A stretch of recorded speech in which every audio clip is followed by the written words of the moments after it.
Think about frozen circuits. Frozen circuits are hardwired circuits.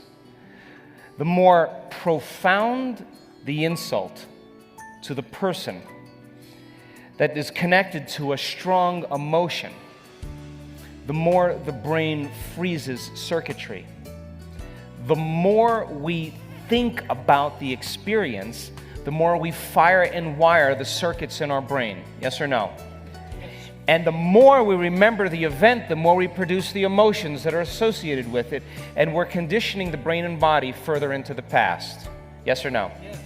And you keep doing it enough times, it's no longer conscious that you're holding a grudge.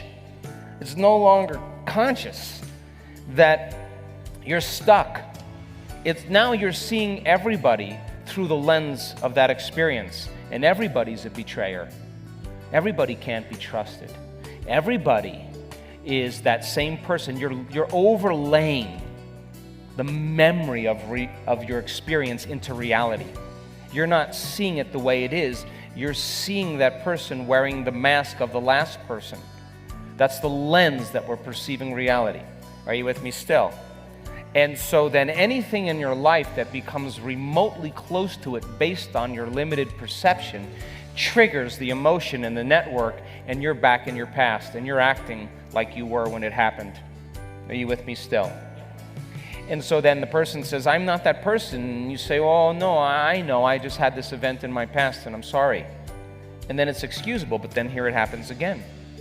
And there's nothing wrong with this. We all do it. It's just, how do we overcome it?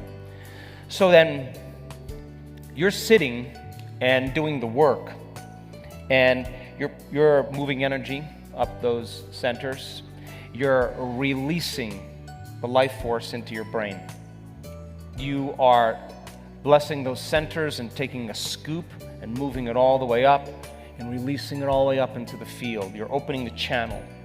You're unfolding as nobody, no one, no thing, nowhere, and no time, and the identity and the personality is gone. Energy's going to move. It's got to. It's going to follow the path.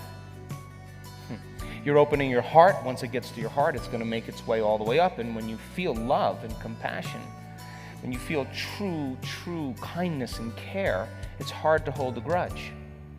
Are you with me still? Yes.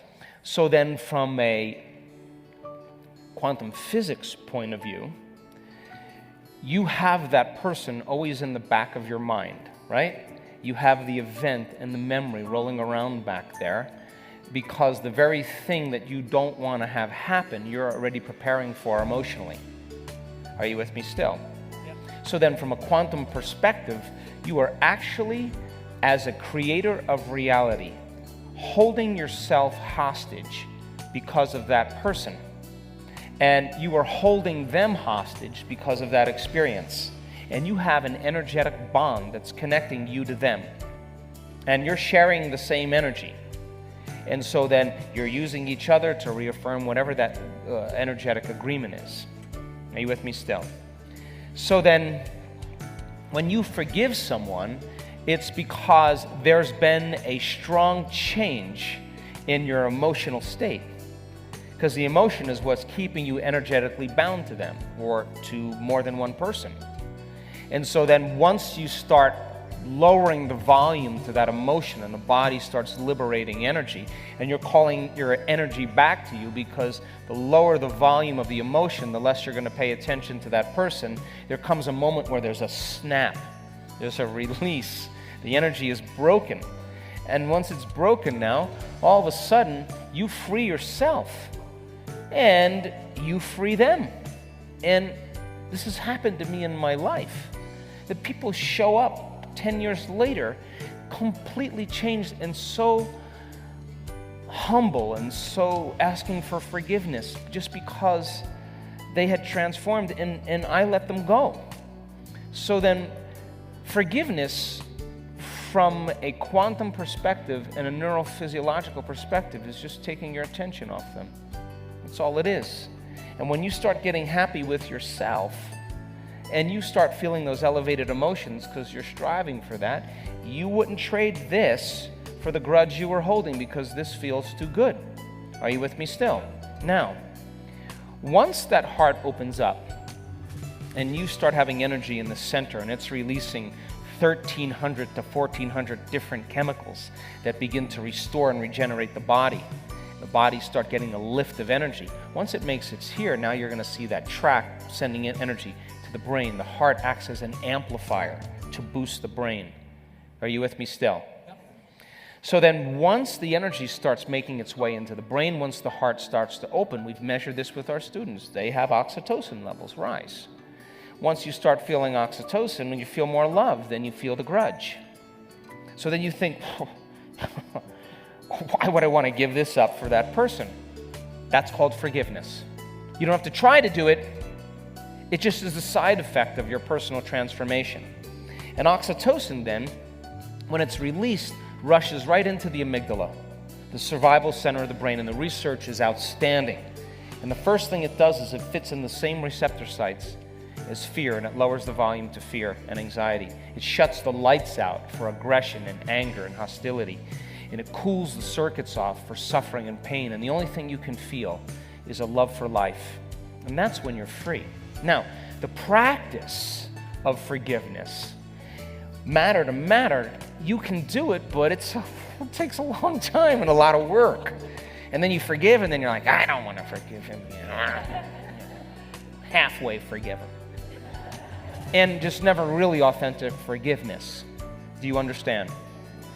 And you know, there was a woman that came to our work, and she was raped by 4 men when she was a teenager, and it was abusive.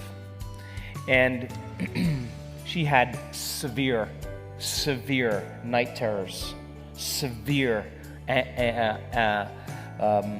anxiety and panic attacks. She had cyclic mood problems. She had been to every single doctor, every single healer, every single alternative practitioner. Nothing changed it. She came to our event in Tacoma, Washington. And she hit that point where she became everybody, everyone, everything, everywhere, every time, every place. She became the oneness. And that frequency had a message for her, and it said, and she was in incredible bliss when this happened. I sent 4 angels disguised as rapists for this moment. And that was the end of her terrors. That was the end of her night. She couldn't have a relationship. She could not live with anybody. She was isolated. One moment, the divine stepped in and gave her the signal. That was carrying a very specific message, and she got the download, not just the thought. She got the energy move right through her body, and she saw the whole thing. And that moment is what she was waiting for. That's what the soul was waiting for. Now she's healed, she's healthy, she's happy, and she's on with a new life. She's born again. My mother would love this. She's born again in the same life. Reborn in the same life. Didn't pass through a birth canal for it. She just was born again in the same life. She got a new lease in one instant. That energy was carrying a message, and it made its way all the way into the body. And the bliss and the joy and the gratitude and the love that she felt, and the message that was carried made total sense to her. She's free. One instant. To me, that's true forgiveness.